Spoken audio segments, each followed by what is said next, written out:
e eu fui representante comercial de balança de pesar boi. Tinha vendido muitas balanças e a carteira agrícola do Banco do Brasil fechou e aí o dinheiro não saiu. Aí teve um colapso de caixa, eu tive que vender todo o maquinário e tudo mais. E aí as pessoas começaram a cuidar de saúde, eu falei, bingo. É isso, eu vou para esse setor. É isso, eu adoro esporte. Decidi dirigir na noite, levando a família para a praia. Aí me veio o nome Centauro. Eu falei, putz, é um nome forte. Hoje, comprar um tênis de corrida ou uma camiseta de time é uma tarefa razoavelmente simples. Basta dar alguns cliques ou entrar em algum shopping e pronto, você vai encontrar o produto lá. Mas houve um tempo em que não era assim. O mercado de artigos esportivos no Brasil era bastante fragmentado, com pouco acesso, poucos produtos e alguns até meio feios ou até desconfortáveis. Mas o Sebastião Bonfim Filho enxergou uma tendência antes mesmo dela se concretizar. Ele percebeu que o brasileiro ia se interessar cada vez mais pela prática de esportes e apostou no esporte. Ele abriu a Centauro em 1981 em Belo Horizonte. Uma lojinha com menos de 50 metros quadrados, com um letreiro provisório e com 4 funcionários. 45 anos depois, isso virou um grupo gigante que no ano passado teve uma receita superior a 4 bilhões de reais. Hoje, o Do Zero ao Topo desembarca aqui na Casa Centauro, a sede da empresa em São Paulo, para conversar com Sebastião Bonfim Filho e ouvir essa história de sucesso. Eu sou a Mari Amaro, jornalista e apresentadora, e esse aqui é mais uma edição do Zero ao Topo, o programa que conta as histórias e os desafios dos homens e mulheres por trás das grandes empresas do Brasil.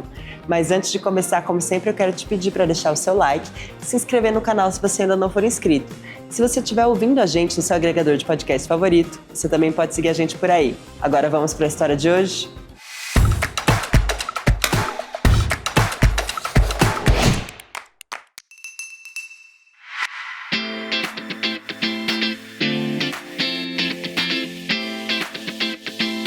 Bonfim, por que tem essas pistas de corrida aqui no escritório inteiro e também nas lojas? Fui convidado para as Olimpíadas de Atlanta e eu fui na cerimônia de abertura. Talvez uma das coisas que mais me impactaram na vida foi o entardecer e aí começaram a entrar as delegações na pista.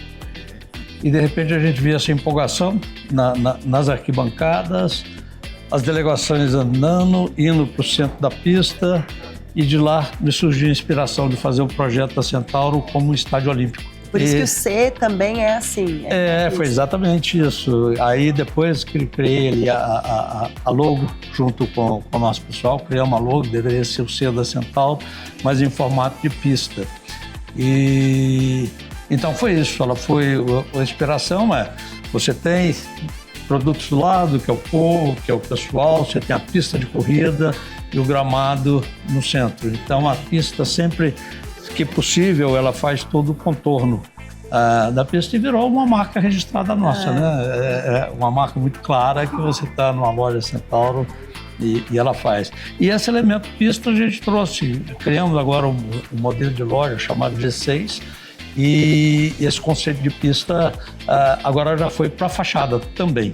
Então reforçamos sempre a nossa marca. Então, a Centauro está na pista. Centauro está na pista. Esse é o nosso slogan, né? E esporte desde sempre.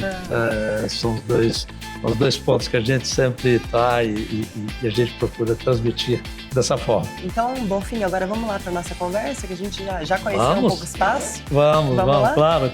Bonfim, muito obrigada por ter nos convidado para vir aqui na nova sede da Centauro para conversar um pouco com você e para conhecer essa história de muito sucesso, de 45 anos de sucesso. Obrigada. Obrigado, Mariana. Prazer estar com vocês aqui no Zero ao Topo. Realmente me sinto muito honrado. Obrigado por ter vindo aqui na Casa Centauro, um local que eu acho que reflete o espírito da Centauro, esse espírito descontraído, o espírito de esportes, o bem-estar das pessoas. Então, eu acho que a gente está num local aqui que representa isso. Sem dúvida.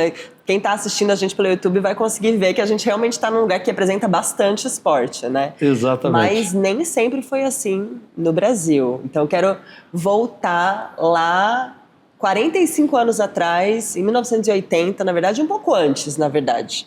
Porque você começou a trabalhar com 16 anos, né? Vamos voltar dessa história? Não, 16 anos eu já tinha... Já tinha trabalhado muito. Já, eu comecei com 9 anos. Vamos começar então dessa história lá de trás? Você aceita? Você claro, topa? Claro, prazer. Então vamos lá, Bonfim. Você é o irmão de eu muitas sou irmãs, o oitavo filho de uma família de 10. De 10. São 8 mulheres e 2 homens. Tenho muita alegria de ter crescido no ambiente feminino. Minha mãe era uma pessoa extraordinária e que eu tenho como referência de vida. Então, tenho muito prazer, sempre aprendo muito com as minhas irmãs e o meu irmão mais novo. E você, na verdade, era o irmão mais velho, o menino mais velho. Sim. Quando aconteceu uma tragédia familiar, né? O seu pai acabou falecendo quando você era jovem. Não, meu pai faleceu quando eu tinha 16 anos. Eu nasci minha família é de Caratinga, no interior de Minas Gerais, uma cidade que eu tenho um amor muito grande até hoje. A minha primeira infância foi lá. E meu pai é uma pessoa que trabalhou sempre muito, também era uma família grande, muito pobre. Então, quando criança, eles tinham que vender, a época chamava quitutes, mas digamos que hoje seja alguns salgadinhos em rodoviária. E de lá começou a ir para a vida, para a sua própria atividade como carroceiro, depois se tornou açougueiro, e aí montou uma pequena, chamava venda, a coisa de secos e molhados, bastante pequeno, foi crescendo, montou uma loja de tecido e passou a ser a maior loja de tecido da região do Vale do Rio Doce. Então, é uma pessoa com a qual eu aprendi muito. Mas é uma criação muito, muito rígida, né? Assim como ele começou a trabalhar muito cedo, ele sempre achou que o trabalho era uma forma importante de moldar a personalidade, de moldar o caráter. Então, junto com o grupo escolar, né, que se fazia à época, era meio horário no grupo e meio horário na loja. Não necessariamente por uma questão, ele já tinha uma situação financeira bastante bem, mas era muito dessa questão de formação. Para aprender, né? Para ensinar. Para aprender. Então eu comecei, na época eu era assistente de vendedor de tecidos, né, que as pessoas compravam e eu ia lá buscar linha, botões, para ver o que funcionava. Você virou vendedor muito jovem, né? Eu me considero até hoje um vendedor de loja, né? Esse é onde eu nasci e é onde eu me criei. Mas você começou a empreender depois em um setor bastante diferente, né? Um setor bastante diferente. De máquinas, de balanças. Exatamente. Minha família mudou para Belo Horizonte e meu pai continuou tendo uma loja lá de caça e pesca. E ele faleceu aos 16 anos, minhas irmãs todas em faculdades, ainda em formação. Então, aos 16 anos, eu comecei a trabalhar na família, porque a família, de repente, desestruturou do ponto de vista daquele que provinha a família. E aí, ele tinha algumas pequenas fazendas e eu fui trabalhar nas fazendas até os 22 anos. Depois eu resolvi ir por conta própria e eu fui representante comercial de balança de pesar boi. Olha que... tinha um pouco de ligação com fazenda, né? E fiquei dos 22 até os 24 anos trabalhando como representante e consegui comprar uma pequena fábrica de balança em Belo Horizonte, uma fábrica com 6 funcionários, e aí muita luta, e aos 28 anos eu já me vi com 60 funcionários na fábrica. Um crescimento bastante expressivo. Né? Bastante expressivo, mas era um mercado extremamente difícil e a venda era bastante complicada. Eu tinha que... comprava matéria-prima no Paraná, que é madeira, produzia em Belo Horizonte e ia montar uma balança no interior da Bahia. e receber o dinheiro no Banco do Brasil, na carteira agrícola. Então, era um ciclo muito, muito difícil. E não é que todo mundo compra uma balança dessas também por mês, né? Não. A balança eu comprava na fazenda e ficava, né, a vida inteira. Então, eu tinha muita exposição agropecuária, que eu ia constante, eu botava a mesinha lá para vender as balanças, enfim.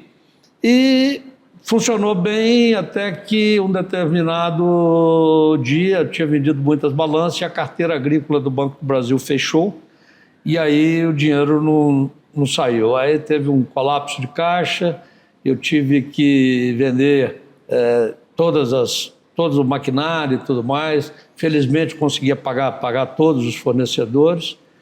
E daí me sobrou um valor. À época eu já era casado, tinha uma filha, Andressa, e aí eu fiquei algum tempo imaginando o que eu iria fazer.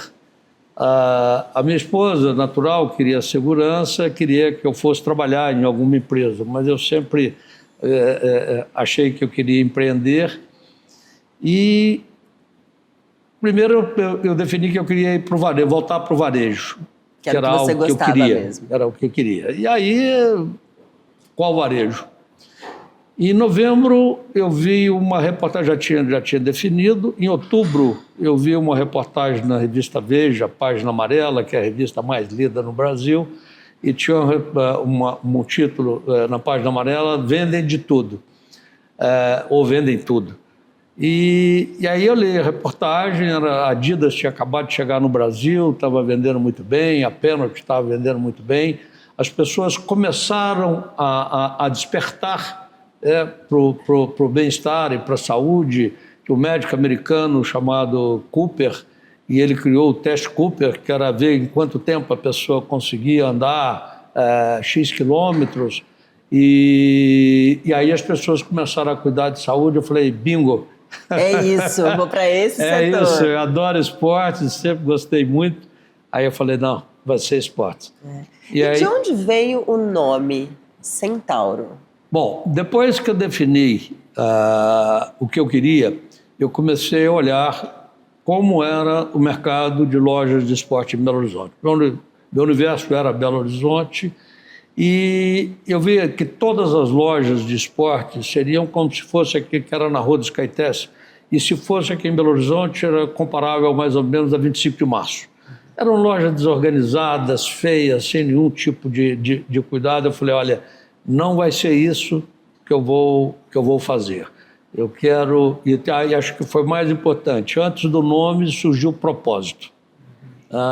E eu acho que esse sempre foi o norte, e é o que dá sustentação a qualquer negócio que você queira fazer. Você tem que ter um propósito. Bom, eu defini que como propósito seria dar produtos esportivos. Primeiro chamava material esportivo. E aí não é só uma questão de semântica, é uma questão de tratamento. Eu queria fazer, não é uma loja desse tipo, eu quero fazer uma loja que seja bem iluminada, bem organizada, com produtos, os principais produtos de qualidade dentro de loja, mas tinha uma limitação de capital, né? Que era $10.500 para poder iniciar o negócio. E o nome Centauro, bom, e qual é o nome que vai ser? Inicialmente eu acho que era Sport Shop, mas quando eu fui na junta comercial já existia uma empresa precedente, não deu, e aí levando a minha esposa e minha filha para a praia, que eu deixava, o pai dela tinha casa na praia, e eu ia...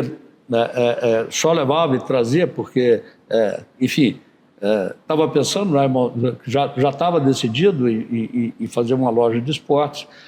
E aí o nome não passou, e aí eu comecei a pensar em um nome que seria interessante. Isso eu decidi dirigir na noite, levando a família para a praia. Aí me veio o nome Centauro. Eu falei, putz, é um nome forte, é um nome que funciona, né? E tem um pouco daquela imagem do centauro ser um cavalo, ou seja, você ter a força do cavalo e a mente humana. Falei, olha, isso que eu acho que representa muito bem o esporte, que é a força e a inteligência. Falei, bingo, o nome é Centauro. E foi assim, então, que foi assim, decidido. Isso tudo assim. na década de... No comecinho da década de 80, você já definindo... A Centauro abriu a primeira loja 1º de abril de 1981. Sim. Então, a partir do momento que houve uma definição, eu gostaria que fosse na Savassi. Só que pontos de aluguéis na Savassi eram muito caros, e aí eu fiquei num local que era 3 quadras ou 4 quadras da Savassi. Uma avenida chama Getúlio Vargas, e passa muito poucas pessoas na frente, mas é o que dava para alugar. E aí começamos. E aí vocês inauguraram no dia 1º de abril, ainda com um letreiro provisório também, né? Não estava tudo 100% pronto. É porque o dinheiro acabou antes de conseguir comprar a placa, sabe? Uhum. Porque eram $10.500 para montar a loja, comprar produto e fazer tudo isso. E aí não sobrou dinheiro para a placa, aí a gente botou uma placa chamava lona hospitalar, uma lona branca com madeira, e estava lá Centauro Esportes. Nosso slogan, temos que colocar a época, né? Era artigos esportivos finos. E ao lado estava, entre parênteses, placa provisória. Era uma questão que não tinha mesmo dinheiro para colocar a placa na loja. Aí mais tarde eu consegui, através da Espido, através do Raul, que é meu amigo até hoje, que ele patrocinasse a placa da loja. Então ficou a placa lá Centauro e tinha um letreiro da Espido que corria no entorno. E foi assim que começou. E como que foram esses primeiros anos do negócio? Porque você abriu uma empresa, hoje em dia tem as outras dificuldades, né? O mercado está muito mais pulverizado, existem muito mais concorrentes, mas naquele período existia uma hiperinflação, um ambiente bastante complicado, um cenário econômico bastante complexo no Brasil. E você começou um negócio de varejo ali, diferente de tudo que tinha no Brasil na época. Como que foram os primeiros anos para você? Eu me lembro de um grande amigo, chamado Ivan Soares de la Fuente, que era um advogado, e que virou, na época, me chamava de Chãozinho, não vai abrir loja, o Brasil está no FMI, a economia está quebrada. Aí eu falei para o Ivan, Ivan, é o meu momento, é o que eu vou. Mas quando a gente fala de mercado difícil, é muito uma questão de perspectiva. Eu vinha de um mercado muito mais difícil. E quando abri a loja às 10 horas da manhã, às 10h30 apareceu um cliente, olhou um tênis, que era muito famoso, um tênis que jogava futebol, da marca Rainha, um modelo chamado F7. O cliente entrou dentro da loja e falou assim, olha, eu queria um tênis Rainha, mostrou o modelo, que é um F7, número 39 ou 40, aí eu já não lembro exatamente. Uhum. Falei, não, tudo bem. Aí fui lá atrás, peguei o tênis, e aí já pronto para colocar o tênis, falei, não, é esse mesmo número. Botei o tênis na sacola, a hora que ele saiu, ele deixou um cheque, olhava para o cheque, olhava para o tênis, olhava para o cheque, olhava para o... Mas é só isso. Era uma beleza em relação a toda essa dificuldade que tinha antes, né? E, enfim, mas foi realmente períodos extremamente difíceis, inflação muito alta, chegamos a ter inflação de 80% ao mês, quer dizer, era uma coisa insana. Você não poderia colocar preço em produto, tinha tabela de preço que você mudava semanalmente, o que era, mas era o mercado que tinha época, o mercado funcionava assim para todo mundo, e você tinha que sobreviver dentro desse mercado. Você se adapta, né? Eu acho que esse é o grande questão do empresário brasileiro. O empresário brasileiro, eu acho que ele tem uma capacidade de adaptabilidade a novos cenários muito forte. Isto vem desde esses momentos de economia melhor, economia pior. Hoje a gente vive uma economia com taxa de juros exorbitantes e a questão é a capacidade de adaptação. Se você não tiver flexibilidade e a agilidade em entender o novo cenário e como se adaptar ao novo cenário, eu acho que é muito difícil. Mas, enfim, a Centauro era uma microempresa como milhares de outras que aconteciam e teve riscos de não ir para frente diversas vezes, né? como toda pequena empresa, corre realmente bastante risco, mas eu acho que essa questão do propósito e de perseverar, falar assim, olha, uma coisa importante, quando eu fui para varejo, eu falei, tive duas coisas, bom, eu quero fazer isso para o resto da minha vida, então, mesmo com as situações complexas, a minha visão era, bom, eu vou fazer isso aqui a minha vida inteira. E é óbvio que mercado, seja qualquer um, ele vai variar. Tem momentos que está melhor, momentos que está pior, e a gente definiu, vai ser esportes e eu quero fazer isso aí o resto da vida. Então, essa é uma coisa importante também, o que dá muita persistência e resiliência. Porque, muitas vezes, o empresário que está começando, né, o empreendedor que está iniciando, vê uma grande dificuldade e muitas vezes desiste, parte para outro negócio e tem que começar de novo e tudo mais. Então, uma coisa importante para quem está começando, eu acho que é a capacidade de se adaptar, entender que nenhum segmento vai ser virtuoso durante todo o tempo, vai ter solavancos e persistir nele, eu acho que é um fator muito importante. E nesses primeiros anos, Bonfim, qual foi o momento mais difícil? Quais foram os momentos mais emblemáticos para você?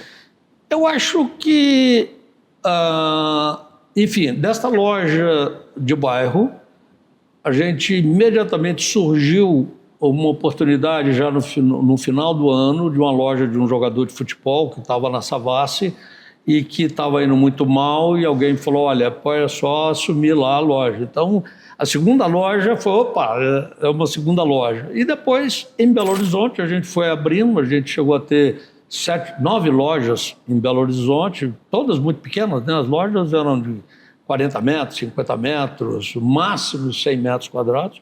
E num período curto mesmo? No período curto. Isso foi sempre a característica da Centauro, de crescer. E a gente chegou a liderar, que a gente já liderava o mercado de esporte em Belo Horizonte, e eu falei, qual é o próximo passo? Eu acho que um momento super importante foi quando a gente decidiu, e isto foi bastante ousado, abrir uma primeira loja no Rio de Janeiro. E eu quero até salientar coisas que, olha, gente, 45 anos é muito tempo atrás, mas parece também... eu vou te dizer algo que parece que é muito... parece que é século XIX. No Brasil, para ter uma linha telefônica, você tinha que comprar uma linha telefônica. Muitas vezes as pessoas tinham telefone como um patrimônio, né? Que alugavam, que fazia isso e tudo mais. Tinha que colocar na declaração de imposto de renda, inclusive. Declaração de imposto de renda, é verdade, bem lembrado. Você, obviamente, você não viveu essa época, né? Mas você é muito bem informado. Então, declarava imposto de renda, linha telefônica. Então, você imagina, abrir uma loja no Rio de Janeiro, onde as comunicações eram extremamente difíceis, você, por exemplo, assegurar que num shopping às 10 horas da manhã, uma loja... E aí, como a gente teve um crescimento muito rápido no Rio de Janeiro, que a loja iria abrir às 10 horas da manhã e teria um gerente, teria gente lá para fazer. Então, foi um momento extremamente difícil, uma mudança extremamente importante dentro daquela pequena empresa que deu um passo bastante ousado. Não existia, obviamente, nenhuma empresa do Brasil que operava em 2 estados diferentes. Era cidade, no máximo, algumas cidades muito próximas, mas num segundo estado, eu acho que pouquíssimas empresas, né, faziam, pequenas empresas, né, você já tinha MESB e tal, que funcionava em vários estados, mas pequena empresa trabalhar num segundo estado foi um passo bastante ousado. E vocês foram crescendo bastante no Rio de Janeiro também, né? A sim, operação deu certo lá. À época a gente já tinha uma outra loja chamada By Tênis, que era especificamente de tênis. Então, em um ano, eu vi que o mercado do Rio estava carente de esportes. Em um ano nós abrimos 6 lojas Centauros e 6 lojas By Tênis. Então, 12 lojas num único ano. Porque era fundamental também ter escala. Não adianta abrir uma única loja, aí o custo fica muito alto. Então a gente teve esse passo extremamente ousado. E aí, como a gente já tinha feito no Rio de Janeiro, eu vi também que Brasília estava uma praça, uma cidade que tinha muita carência. E eu me lembro que eu sentei com o CEO aqui no Brasil, da Adidas, e falei, olha, estamos querendo ir para Brasília. Ele falou assim, não, Bonfim, não vai de jeito nenhum. A cidade não vende tênis e ninguém lá paga do Picato. Eu falei assim, olha, vou dizer duas coisas, vai vender tênis e você vai ter um cliente que paga. E aí, em um único ano, a gente também abriu 10 lojas em Brasília, 5 Centauro e 5 By Tênis. E assim foi. Nós ficamos no Rio de Janeiro, Brasília, e aí viemos a primeira loja em São Paulo, no Shopping Morumbi, uma loja que a gente tem até hoje. E aí, enfim, a gente já estava bem consolidado nessas 3 cidades. E aí, isso foi essa em história... que época, mais ou menos? Em que ano já? Isso foi até 1998. A gente, então, já tinha ali 10 lojas em Minas, 12 no Rio e mais 10 em Brasília, 32 lojas. E estávamos indo super bem. E aí aquela história de empresário irrequieto, eu falei assim, tá muito chato. Ai, tá muito fácil agora. Quero tá dificultar a minha vida um pouco. Eu quero alguma coisa diferente. Eu me lembro que foi 1º de janeiro de 1999, eu estava com a família em Cabo Frio, e eu estava lendo um jornal e li uma reportagem que me marcou muito, que era uma fábula da águia. Que a águia é um caçador fantástico, um animal fantástico, e a fábula dizia o seguinte, a águia tem todas as características, mas ela envelhece e as garras crescem demais, o bico entorta, as penas começam a entrelaçar, a capacidade de voar já fica bastante comprometida, e a águia então toma uma decisão. Ela vai para o pico de uma montanha e ela começa então com o bico, com as garras arrancar das asas, depois com o bico arrancar as garras, né? Ou seja, as garras arrancam as asas, o bico arranca as garras. Arranca as penas, né, na verdade. As penas, desculpa. Não, as asas, as penas, me perdoe. Realmente, desculpa, as penas. E daí a pouco ela começa a bater o bico na pedra e cai também. Então ela fica sem garras, sem penas e sem o bico. Com o tempo eles começam a crescer novamente, e começam a se recompor, e de repente ela tá pronta e começa o seu novo ciclo de caçar, de ser um pássaro fantástico. E aquilo me marcou muito. Eu falei, tá na hora de começar a quebrar alguns bicos aqui, arrancar algumas penas. E aí eu comecei a pensar o seguinte, por que o Brasil é um país que as pessoas não leem muito e tem mega store de livros? Ao mesmo tempo eu falei, por que é o país do futebol e não tem uma mega store de esportes? Aí, essa pergunta é uma provocação. E eu comecei então a olhar, falei, quem sabe fazer? Aí eu peguei, eu fui com uma pessoa que nos ajudava assim, em comunicação, e um engenheiro que fazia as nossas lojas. Fizemos diversas viagens, fomos na Alemanha, fomos em outros países da Europa, depois voltei e fui nos Estados Unidos ver o que tinha de lojas grandes. Então tinha Sports Authority, que eram lojas gigantes, enfim, de diversas lojas. Falei, é possível, mas nenhum desses modelos funcionava no Brasil. Então voltamos e comecei a desenhar o que seria uma loja grande. Fizemos um projeto no papel, como é que seria isso, a loja tinha que ter muita interação, muita experiência e tudo mais. Fizemos realmente um projeto muito, muito bonito, botamos o projeto debaixo do braço e agora vamos falar com shoppings. Eu tinha certeza que uma coisa não podia estar errado, a gente não podia estar na cidade que poderia não ter não estar pronta para uma grande loja de esportes. Então, a definição tem que ser São Paulo. E aí, colocando o projeto debaixo do braço e começamos a vir aqui conversar com os empreendedores de shoppings, e abrimos o projeto, mostramos o projeto, a pessoa falou, pô, fantástico, bacana o projeto.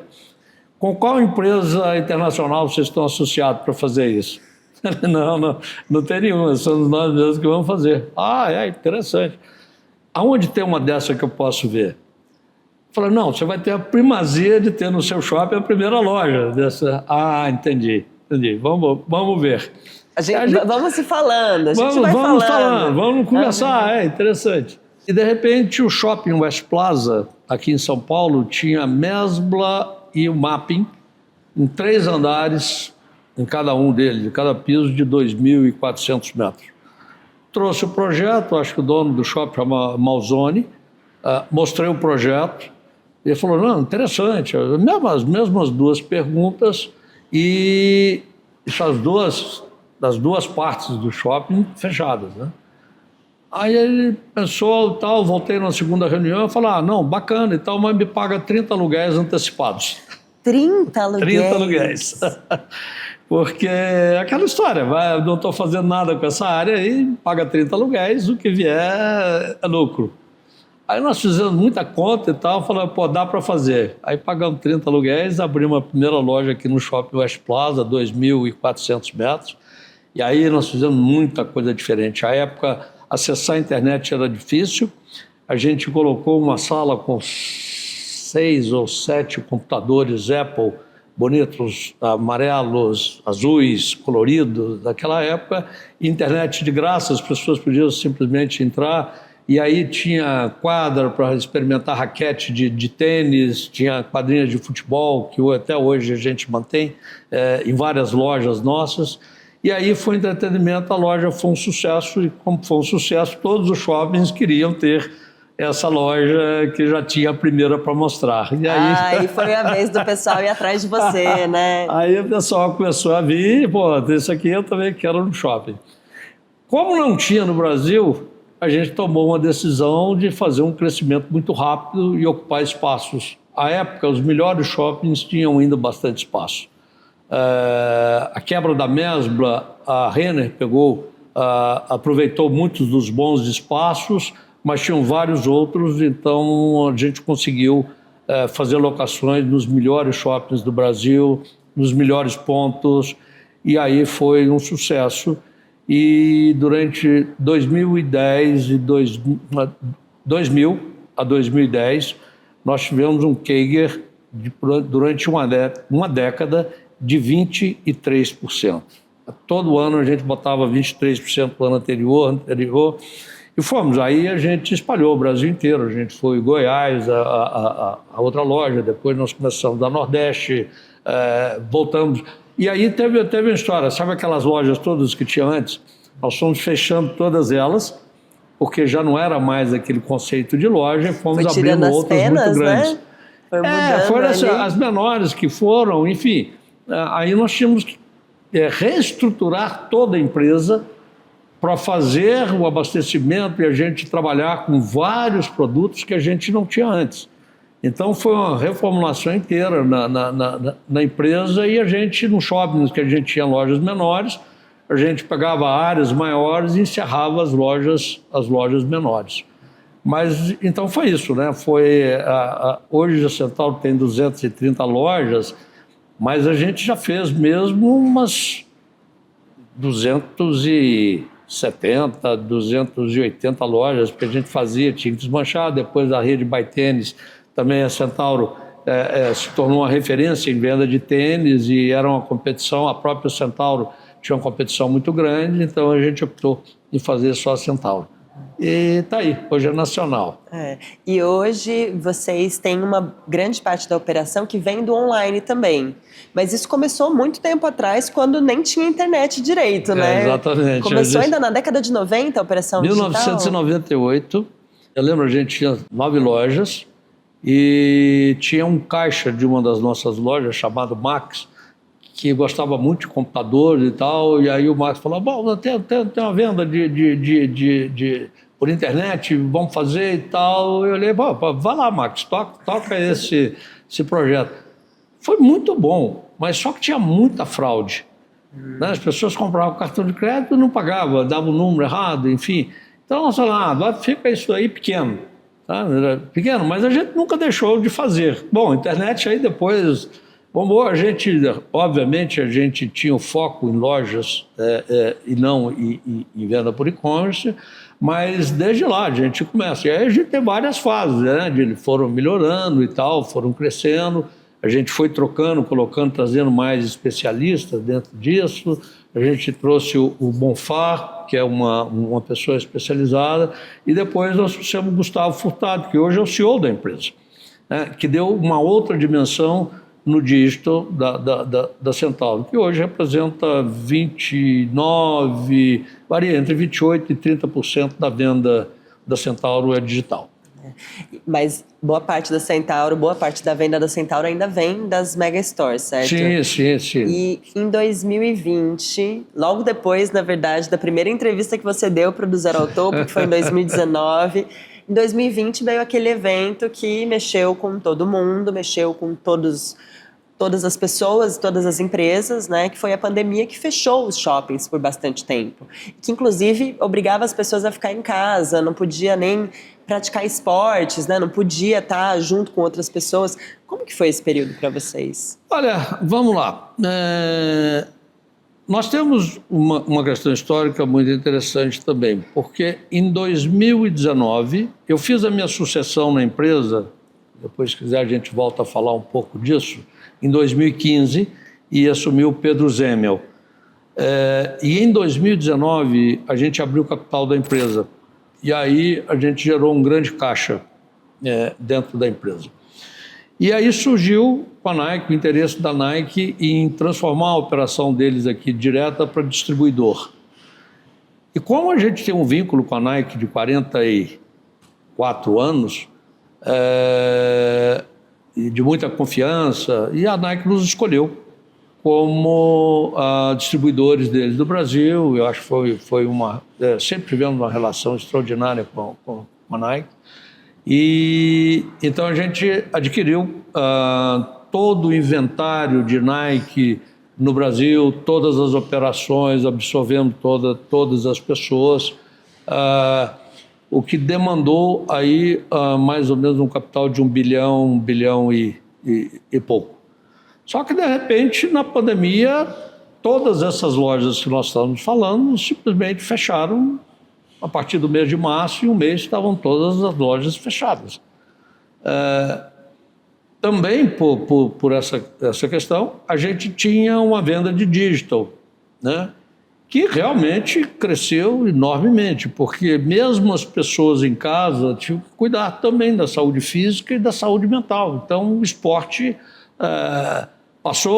mudou o perfil, mas continuou vendendo. Então, nos proporcionou a passar essa crise.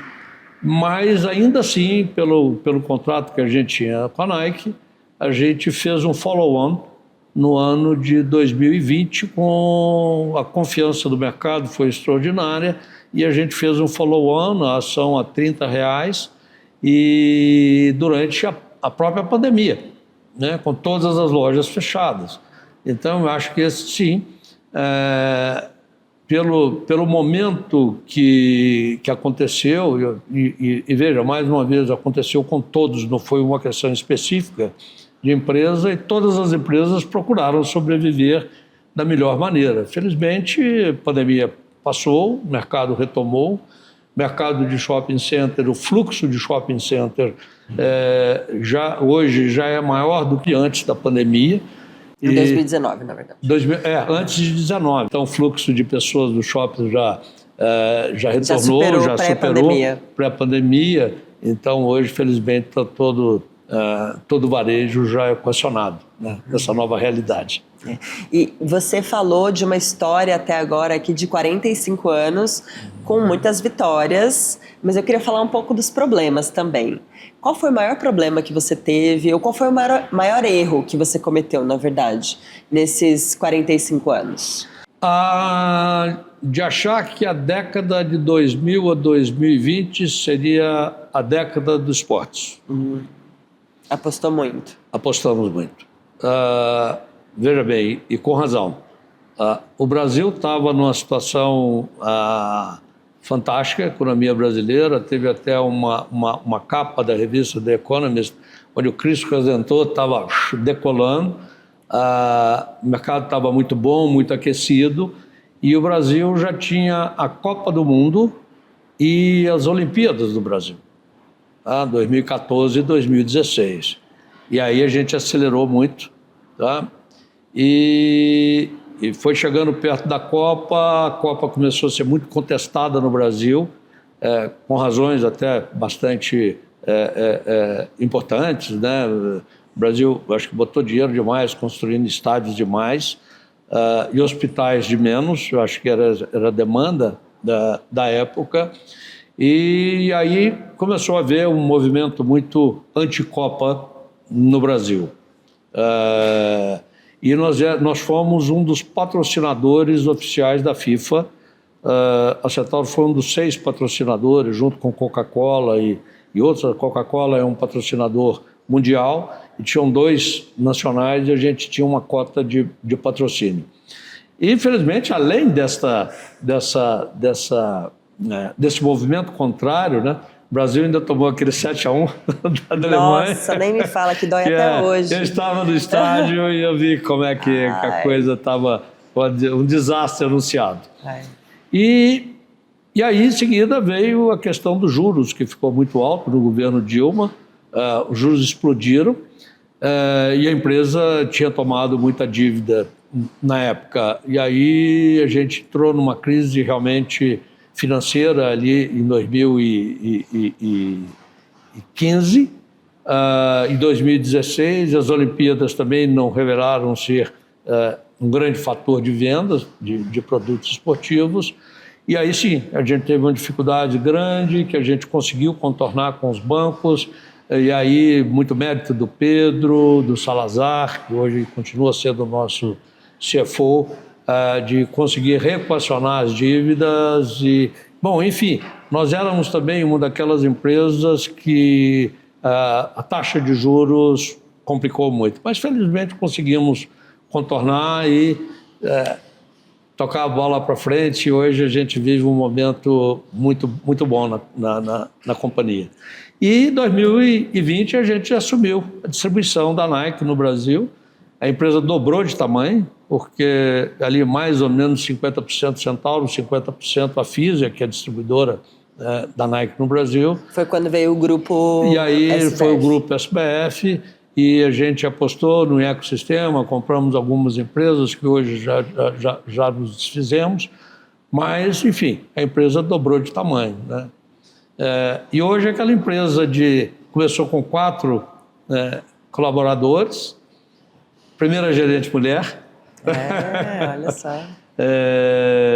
E hoje eu tenho muito orgulho de a gente ter hoje na empresa mais de 11.200 pessoas. Então eu acho que a gente olha, e uma das coisas que me dá mais orgulho é ver uma empresa que começou com 4 colaboradores e hoje tem mais de 11.200 pessoas trabalhando. Então isso é que dá uma satisfação muito enorme, muito grande, e um senso de realização muito bom. Você falou bastante, a gente contou essa história toda de 45 anos, eu queria saber qual que é o projeto para os próximos 45 anos. Você falou que também já saiu da direção da empresa, né? Fez uma sucessão. Sim. Então, como que fica o seu papel na empresa hoje? Bom, eu fiz a sucessão, o Pedro assumiu como CEO da empresa em 2015. Foi nesse meio desse processo todo. Porque, na realidade, não foi no meio do processo, porque eu me cobro muito. E eu achei que eu não estava com tanta energia a idade chega, né? Já tinha 62 anos. E até, é importante salientar, em 2012, nós vendemos uma participação para um fundo de private equity, e que nos ajudou muito na governança da empresa.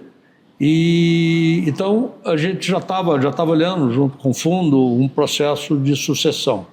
E eu me lembro que na negociação com o fundo, estava negociando com um dos sócios e tinha um garoto que estava ao lado, e eu achei o garoto sempre esperto, sagaz, bom negociador.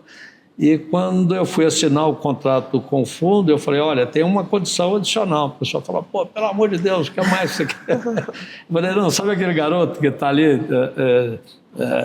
com vocês? Eu queria levar ele lá para a empresa. O Pedro Zêmio tinha, acho que 27, 28 anos. E eu era um garoto mesmo. Garoto.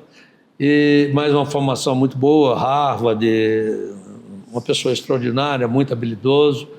E aí ele com 29 para 30 anos, a gente tinha feito um processo de procura de Hunter aqui no Brasil, e eu fui olhando aquele garoto, de repente eu falei para o Fessen da GP, eu falei, Fessen, o nome é o Pedro. Eu falei, pô, meu filho, ele é muito novo. Eu falei, ele é muito novo, mas muito inteligente, e ele ouve. Então é importante. E aí o Pedro assumiu com 30 anos, como CEO da empresa, fez um trabalho fantástico durante 9 anos aqui na companhia. E, vamos lá, fundador, único sócio e CEO. Então a minha figura era uma figura muito forte dentro da empresa. E um processo de sucessão, principalmente quando é um processo de sucessão de fundadores, eu acho que para ela ter sucesso, depende mais do sucedido do que do sucessor. Porque se o sucedido não sair e deixar espaço para o sucessor, é muito mais difícil. Então eu tive uma disciplina muito grande. Quando saí, a gente tinha essa questão com o banco, eu acompanhava muito isso daqui, mas eu tive uma disciplina muito grande de me afastar da operação, e eu me tornei presidente do conselho para gerar espaço. E, obviamente, com o Pedro a gente conversava semanalmente, somente eu e ele, mais ou menos 1 hora, 2 horas, toda semana a gente tinha esse ritual, e deixando tocar a empresa como CEO. E a gente sempre teve a característica, né? A empresa sempre foi uma empresa, apesar do controle familiar, é uma empresa que sempre valorizou muito os executivos da empresa. Ela teve uma formação familiar, minhas irmãs tiveram uma contribuição fantástica no início da empresa, meu irmão também trabalhou dentro da empresa, mas sempre todo mundo com o mesmo padrão de operação de todos os colaboradores que tinham dentro da empresa. Então, esse caminho, essa cultura já existia dentro da empresa, e, enfim, e aí foi possível uma sucessão bastante importante. Bom, eu acho que para todos os profissionais existe um ciclo de realização e também novos desafios. E também em 2024, eu percebi que a gente tinha feito muitos investimentos em infraestrutura para as operações da Nike no Brasil, todas muito acertadas. A Nike, quando a gente assumiu no Brasil, 80% da venda dela era wholesale, 10% digital e 10% in factory. E a gente mudou esse perfil, né, de uma forma significativa. Hoje, o digital da Nike representa mais de 50%. Nossa! Nós saímos de 12 lojas para 47 lojas no Brasil. Então, foi um trabalho de transformação muito grande. E esse e-commerce da Nike era feito por uma empresa terceirizada. Nós trouxemos o digital para a gente operar, criamos o app, investimos em sistemas operacionais, o SAP, WMS, ou seja, foi investimentos fantásticos que a gente mais do que dobrou a operação da Nike no Brasil nesses anos. Mas eu achei que a gente tinha na Centauro vários aspectos que a gente poderia melhorar. Eu continuo como presidente do conselho e estou aqui hoje muito mais como um conselheiro, trazendo experiência, esse tempo vivido. Eu resido fora do Brasil, então eu fico voltando meio que ponte aérea, Lisboa, São Paulo, durante muito tempo, e estou mais presente hoje na companhia, mas nenhum cargo executivo. Mas mais conversando com o pessoal, olha, vamos por ali, vamos por aqui e tal. Então, acho que está muito bem. O Gustavo, que era o head da Centauro, passou a ser o CEO, uma pessoa que eu tenho uma relação extraordinária, né? A gente tem um entendimento muito bom. O Gustavo eu contratei lá em 2013, me parece. Fez uma carreira fantástica aqui da empresa e continua fazendo. Então, esse é o nosso modelo de governança, sempre respeitando muito toda o compliance da companhia, respeitando toda a governança da companhia. Então, hoje eu estou aqui mais como um conselheiro mais próximo. E para os próximos 45 anos deve ter uma expansão internacional? Vai ter uma loja lá em Lisboa também? Alguma coisa? Quais são os planos? Olha, é muito interessante, né? Eu primeiro fiz a minha sucessão na empresa. E em 2023 eu fiz a minha sucessão familiar. Tá? Eu tenho 4 filhas e um filho. Uma do mundo das artes, ela tem uma companhia de teatro em Nova York, ela não se interessa muito por negócios, o negócio dela é muito arte. Então, eu fiz a minha sucessão com patrimonial e passei para os meus filhos, para 2 filhas e o meu filho, praticamente todas as minhas ações. Então, digamos assim, hoje eu estou tão pobre quanto eu comecei. Mas os meus filhos assinaram um acordo de acionistas por 15 anos dentro da empresa. Então, é muito importante que você tenha na família, que é acionista de referência da empresa, esta visão de longo prazo. Sabe? Portanto, é uma visão de consistência de operação, fazendo com que a empresa tenha sempre essa visão de longo prazo. Bom, você fala em 45 anos. Eu sempre me inspirei muito em pessoas fora da curva, que faziam coisas diferentes. E eu ouvi uma vez uma entrevista com Amador Aguiar, o senhor Amador Aguiar, fundador do Bradesco, e a repórter perguntando: senhor Amador, hoje o Bradesco já é o maior banco do Brasil, o que o senhor quer mais no Brasil? Ele olhou para a repórter e falou 3 coisas. Primeiro é crescer, crescer e crescer. Falei, putz, quando eu abri isso aqui, eu queria fazer assim: o dia que eu tiver 10 milhões de dólares, acabou, vendo tudo e pá. Aquela frase falou assim, gente, não existe isso, né?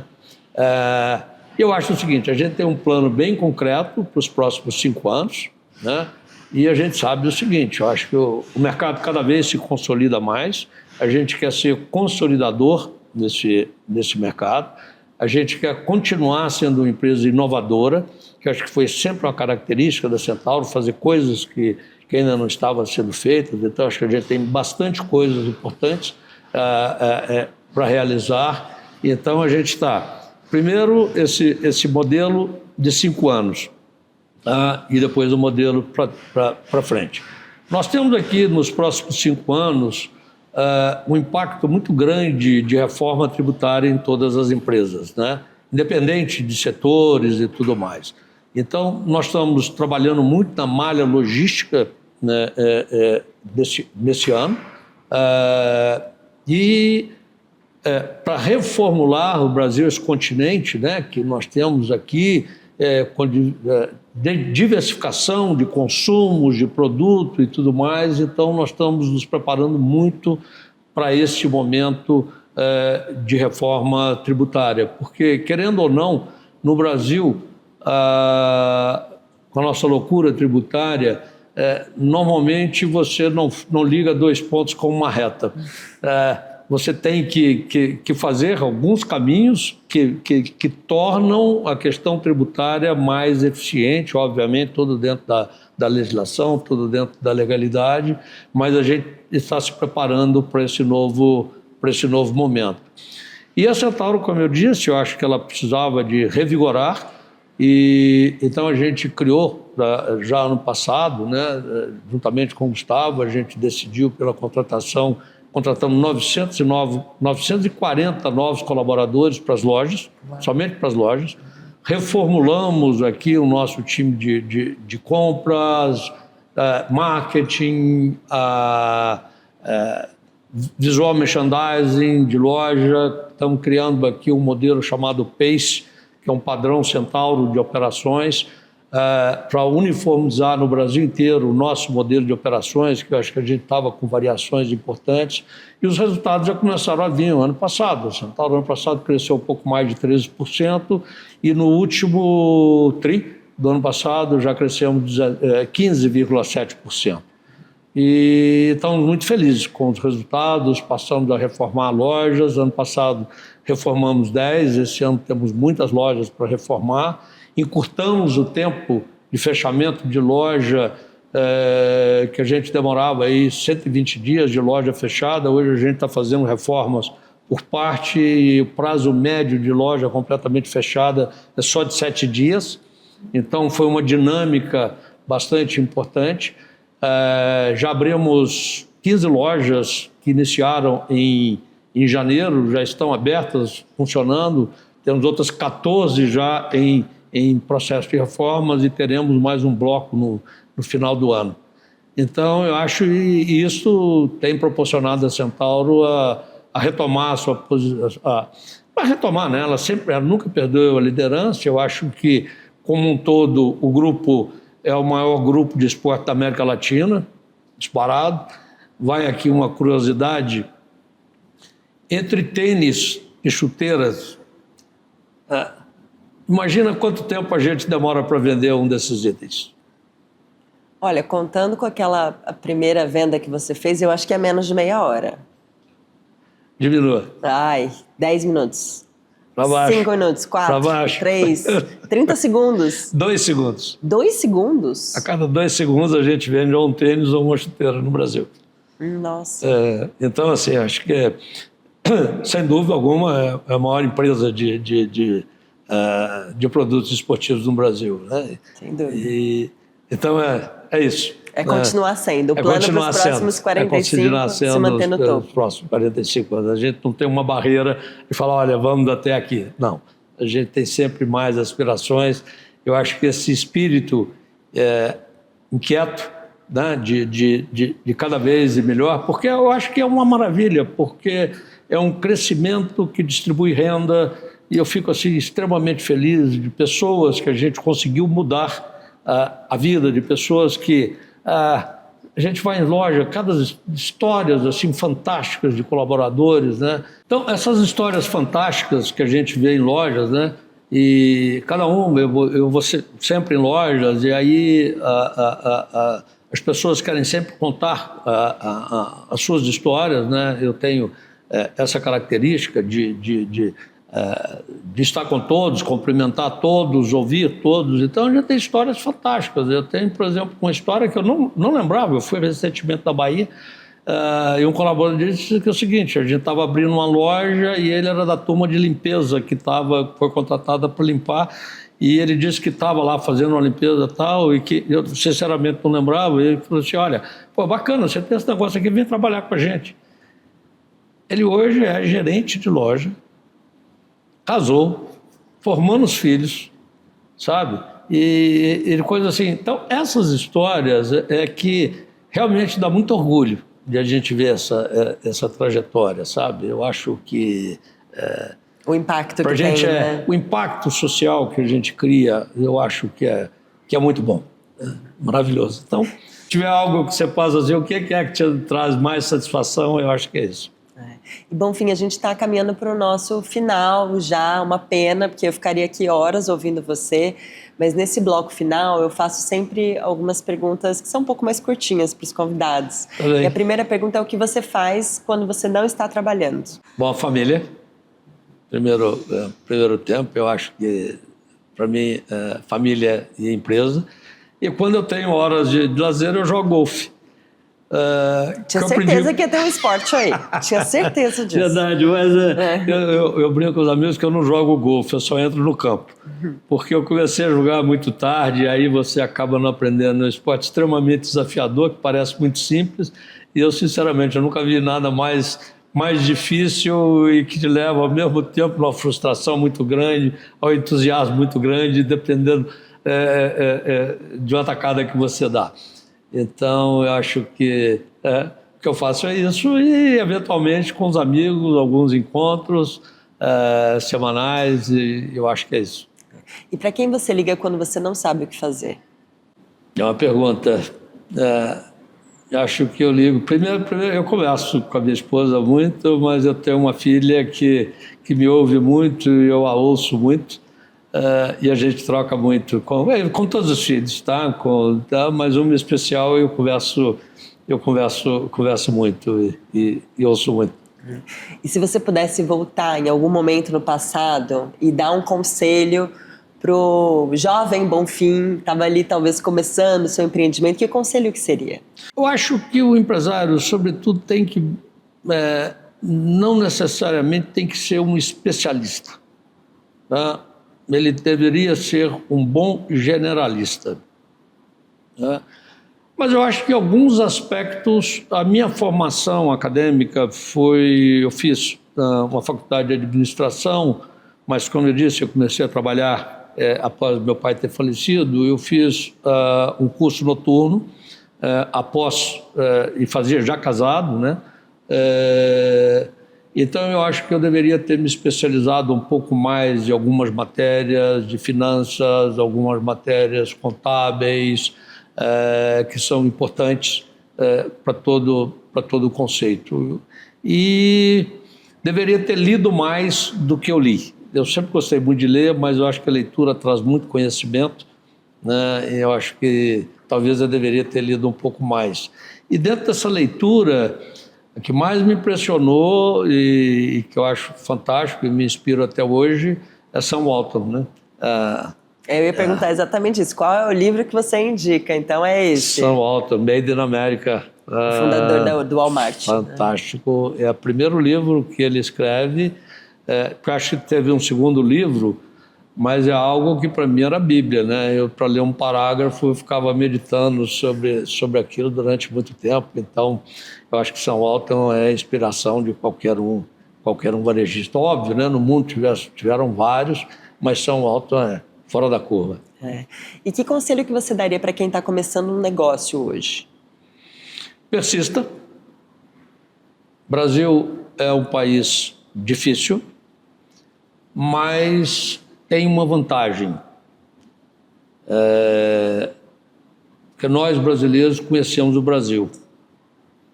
Então, uma desvantagem para muitas empresas estrangeiras que chegam no Brasil, entender Brasil. Então, que perseverem no que estão fazendo, que tenha tenacidade e tem algo que é insubstituível: trabalhar muito, mas muito, sabe? Eu acho que não tem outra coisa sendo o mais importante, trabalhar. Não tem dia, não tem hora. Até hoje eu mando mensagem para o nosso CEO, sábado, 11h30 da noite, ou domingo de manhã, porque eu acho que ser empresário é vocação, sabe? Ele não é profissão, ele acho que é vocação. É um bicho diferente. Eu acho que a primeira pergunta que a pessoa tem que fazer, Mariana, é se tem mesmo a vocação para empreender. Existem profissões fantásticas que as pessoas se realizam e que fazem muito bem. Então, eu acho que a primeira pergunta que a pessoa faz é se quer empreender. Mas, olha, tem muita insegurança que a gente tem no início. Se a gente tem capacidade ou não. Acredite em você, acredite nas suas teses, acredite no seu propósito.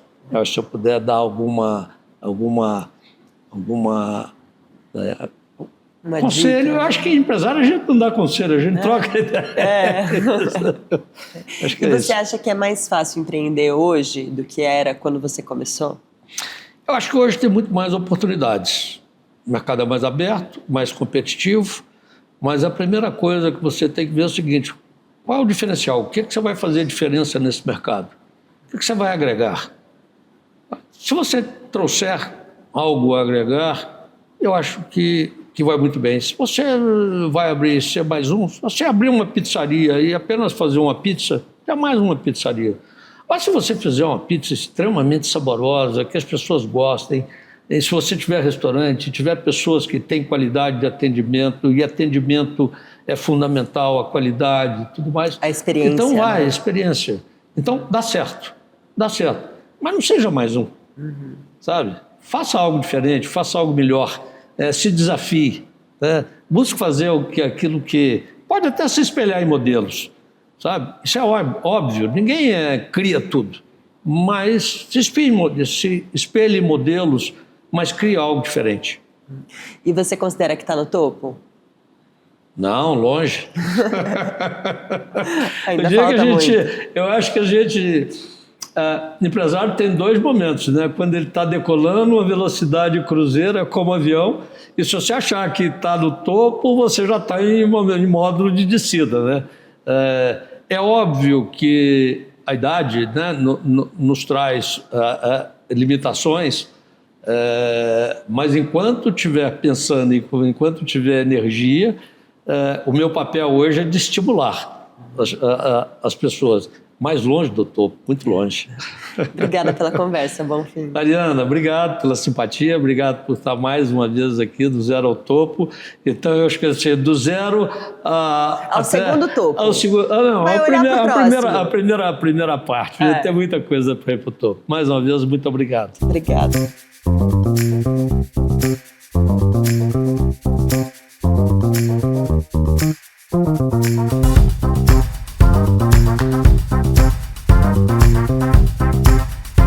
Este episódio fica por aqui. O Do Zero ao Topo é uma produção do Infomoney e você pode participar enviando críticas, elogios, sugestões e outras histórias para zeroautopo@infomoney.com.br. A captação de áudio e vídeo deste episódio foram feitos por Fábio Teixeira e Renato Costa. A produção é da Carolina Paes. A edição é da equipe do Infomoney. As nossas redes sociais são comandadas por Olavo Granado. Eu sou a Mariana Amaro, responsável também pelo roteiro dessa edição. Até a próxima história.